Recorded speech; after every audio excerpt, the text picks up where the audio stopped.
Kisah pergulatan batin anak pendeta dari Tapanuli saat merancang arsitektur Masjid Istiqlal.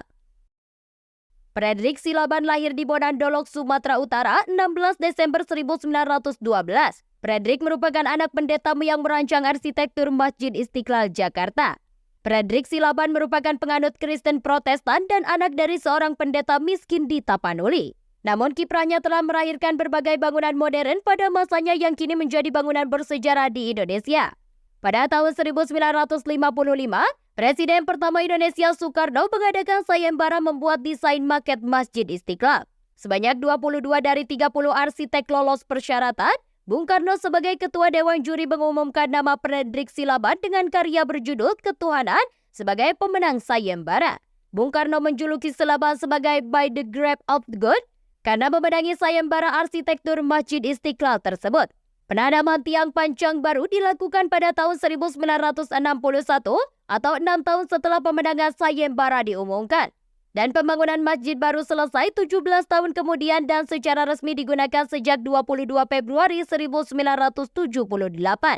Fredrik Silaban mengatakan bahwa arsitektur Masjid Istiqlal ini adalah asli, tidak meniru dari mana-mana, namun dia juga tidak tahu dari mana datangnya gaya arsitektur masjid tersebut.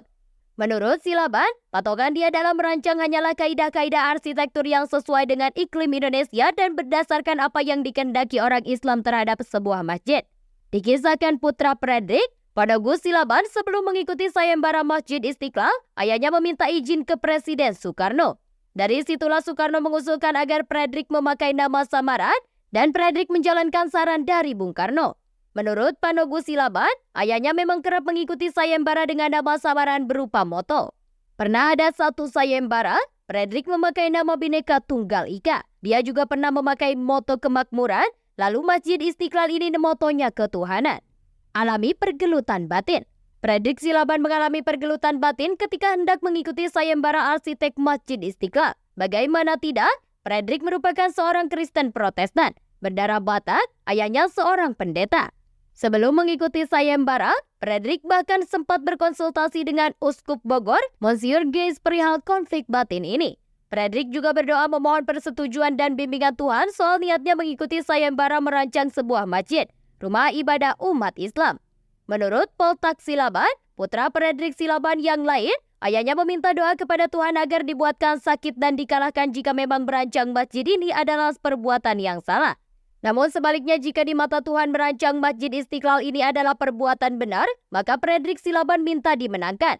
Dan yang terjadi, Fredrik memenangi sayembara itu. Di tengah proses menyelesaikan gambar-gambar rancangannya, Fredrik sempat sakit. Dia harus menggunakan papan gambar yang diposisikan sedemikian rupa agar tetap bisa menggambar tanpa beranjak dari tempat tidur. Masjid Istiqlal berdiri di atas lahan seluas 9,5 hektar, diapit 2 kanal Kali Ciliwung. Kubahnya bergaris tengah 45 meter dan ditopang 12 pilar raksasa serta 5.138 tiang panjang. Dindingnya berlapis batu marmer putih, air mancur besar melambangkan tauhid dibangun di barat daya.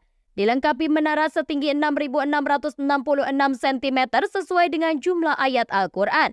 Fredrik Silaban membuat dinding sesedikit mungkin di masjid supaya angin leluasa masuk. Silaban ingin umat Islam yang sembahyang di masjid itu seintim mungkin dengan Tuhan.